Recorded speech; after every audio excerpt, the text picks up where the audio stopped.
All right, ladies and gentlemen, so this is going to finish your notes that we started today. You'll notice in this section that all of these are equations, okay?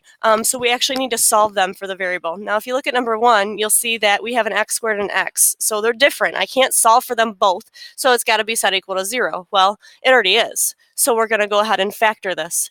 There is no GCF. It is 3 terms, so I'm going to have a binomial times a binomial. Okay, I'm going to need factors of this 3 that add to 4. Factors of 3 that add to 4. 3 and 1 will add to 4. So I'm going to put my x's here.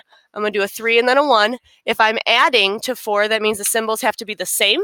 And because that's a plus 4 in there, they both have to be plus. So now that I have this factored, you're going to set them equal to 0. And we're going to solve. This one will give me -3. This one will give me -1.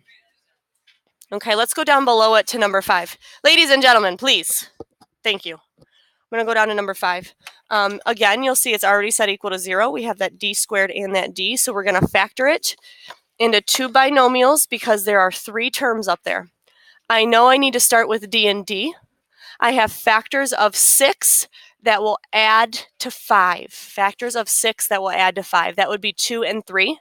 If I'm adding to the 5, they need to be both the same, and since it's a plus 5, they will both be plus. Now you'll set both of those factors equal to 0, and you should get -2 and -3. Moving over to number 6. You'll notice this time it is not set equal to 0, so the first thing I'm going to have to do is add that 9m over. I'm going to be strategic, and I'm going to put it in the middle so that everything is in the right order. And now we're right back to where we were before. I have no GCF. I need to start with m, and I need factors of 20 that will add to 9. Factors of 20 that will add to 9. That will be 5 and 4. Since we are adding to 9, they both have to be the same.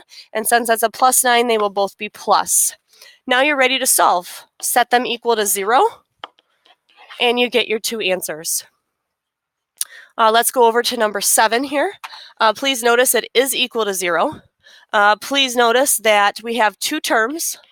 So this is kind of like the one we did at the very end of class today. I need to start with C and C. I need factors of 9 that will subtract to 0. Well, factors of 9 that will subtract to 0 will be 3 and 3.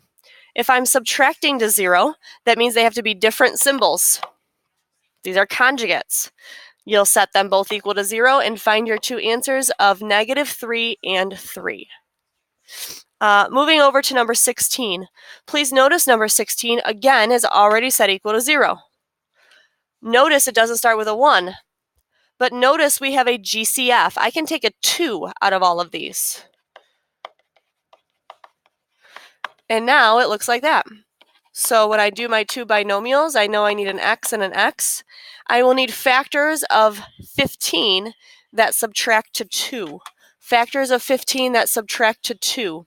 If we're subtracting to 2, that means they have to be different symbols. And since it's a positive 2, the bigger one has to be positive, and the smaller one will then be negative. If I set up my equations to be equal to 0, it will look like this. Now, this one is not going to get me an answer because that's a false statement and there's no variable left. This one will give me a -5. This one will give me a +3. All right, folks, so that'll be it for your notes today. We'll leave those for extra practice if you'd like them. Reminder, this is your homework. Thank you, ladies and gentlemen. Is it okay if I switch that so I can be in Mr. Cotter's? Hold on 1 second.